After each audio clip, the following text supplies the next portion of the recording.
Oo, tama nga Angelo, lahat talaga tayo may kanya-kanyang pinanggagalingan, at Yes. may kanya-kanya tayong pananaw pagdating sa diskarte at diploma, at Mm. kung kailan ba natin ito gagamitin sa bawat sitwasyon ng ating buhay. Ikaw ba, Angelo? Ano yung mga naging takeaways mo sa naging sagot ng ating host, Ayun na yung ating guest kanina?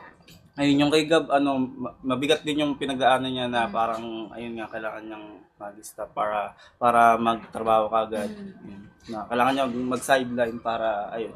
Actually, silang dalawa, base sa naging sagot nila, maaga silang namulat sa pagbabanat ng buto. Hmm. Kasabay din ng pag-aaral. Oo.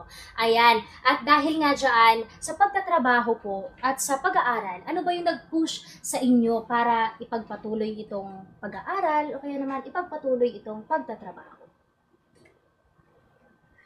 Para sa akin kasi work-life balance siya. Kumbaga, kung ano yung sabi mo nga, maaga kaming namulat. Mm. So, totoo, yung maaga kaming namulat dahil nakikita namin kung paano na pinupursige ng mga magulang namin, ng mga kapamilya namin, yung pag-push namin para magkaroon kami ng magandang kinabukasan. So, ayun na yung naging way ko para tulungan sila na pag-aanin kahit papaano na hindi na ako, mama, bukas may babayaran kami ganito, mama, may kailangan po kung ipasang ganito. So, hindi ko na, kumbaga binabawasan ko lang yung isipin nila para ganun, mapagpatuloy ko pa rin yung pag-aaral ko.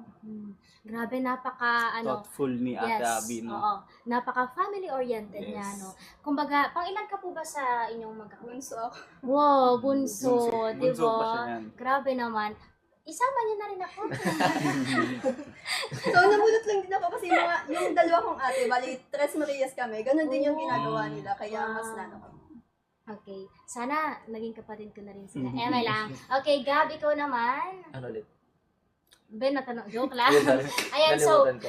since namulat ka sa pagtatrabaho at syempre, alam ko nag-aral ka rin, ano ba yung masasabi mo na nag-push sa'yo, talagang push na push para magpatuloy sa pag-aaral at sa pagtatrabaho? So sa ano ka naman, sa kumbaga sa sitwasyon ko, Mm. nag-stop ako mag-aral kasi dumating din sa punto ngayon nga, kagaya ng kay Ate Abby, na parang feeling ko burden na ako. Parang feeling ko pag yung ibabaon ko, yung ipapamasahe ko, ipang baon na lang din ng kapatid ko. Magkasabi ko, panganay ako eh. Sabi ko, tas dumating pa sa chance na si Tatay tumaas yung sugar. No, may mga konting tag dito, problema dun sa health niya. And yun nga, bilang panganay, syempre, isipin mo yun eh. Kumbaga, maiisip mo yun na ganito na lang ba yung gagawin ko. Kumbaga, para maging burden ba ako sa gastusin, especially. So, nag-decide ako kahit gusto nila akong pagtapusin. Syempre, rin sa puso ng magulang mo na gusto ko talagang pagtapusin, pero kailangan. Yung word na kailangan, di ba? Hindi kasi pare-pareho ng privilege, kumbaga. Kung si Ate Abby bunso siya at kailangan niya magtrabaho, si Gab naman panganay siya na sobrang thoughtful din sa kanyang magulang na imbis na ayun ipamasahe at gawing baon niya na lang yung pera niya, binibigay niya pa yun sa kapatid at sa Yes. magulang niya. Talaga namang napakamapagmahal nilang anak at Yes. napakamapagmahal na kapatid. Yes. O, di ba? Parang ang sarap paampon sa kanila.